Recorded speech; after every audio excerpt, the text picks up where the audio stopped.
Welcome to day 2 of Junk Drawer Robotics Camp. My name is Jordan Peldiak and I will be your engineer specialist for today's cadet challenge. In this video challenge, you will be learning to communicate like an engineer. In yesterday's video challenge, you learned how to think like a scientist.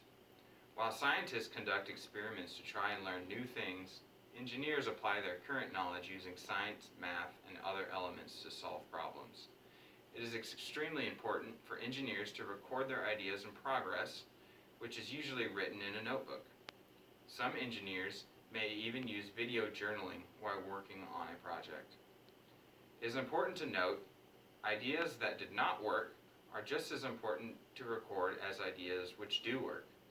By keeping track of all ideas, engineers can refer back to their notes to examine all outcomes. Engineers use both drawings and words to describe their ideas.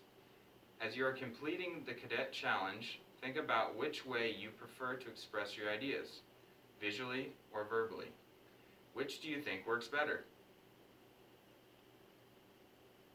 Round 1. In round 1 of the cadet challenge today, I would like for you to find an object in the room and draw it on page 8 of the Youth Robotics Notebook. The object should be drawn in 2D orthographic projection. This is a drafting method which shows the object in 2 dimensions. You will need to draw the object in 3 ways. From the top, looking directly down on the object. From the front, looking eye level at the object. And from the right side angle of the object. Round 2. In round 2, ask a family member to look at the drawing in your notebook. Ask them to try and figure out what the item is, but they do not need to share it with anyone else. Have the family member describe in words the object that was drawn on page 9 of the Youth Robotics Notebook. Encourage the use of adjectives to describe the item. For example, rectangular or circular, wooden, metal, the color, texture, specific characteristics of the item. At no time should the object be named. Round 3. In round 3, send a picture of the descriptive words to a friend or family member and ask them to draw the item in 3D using the descriptive words given. This style of drawing is called isometric. Have the friend or family member send their drawing back to you. Note, you may also want to send them a copy of page 10 in the Youth Robotics Notebook so they have a grid line to use. Round 4. Upload the 3D drawing and a picture of the original object on the Daily Challenge conclusion form, so cadets can make their guess during the live show and tell on Friday. We will select 3 cadets to give a verbal description of their object to help everyone guess correctly. You may also want to challenge family members to guess the object. Pause video and resume once you have completed the challenge. As you learn to communicate like an engineer, it is important to use a variety of communication methods, as there are limitations with each communication method.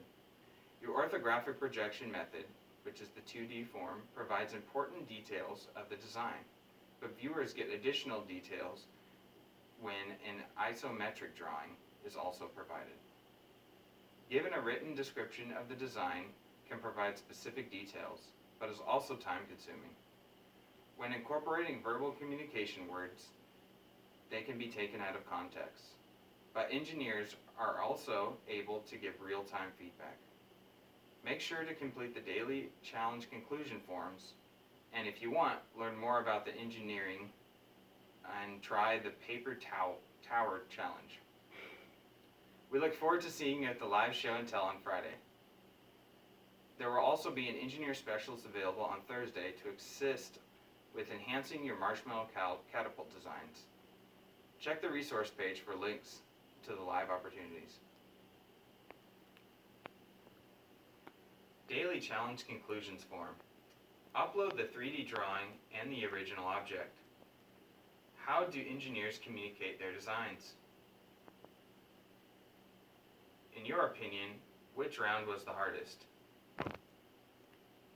In your opinion, which round was the easiest?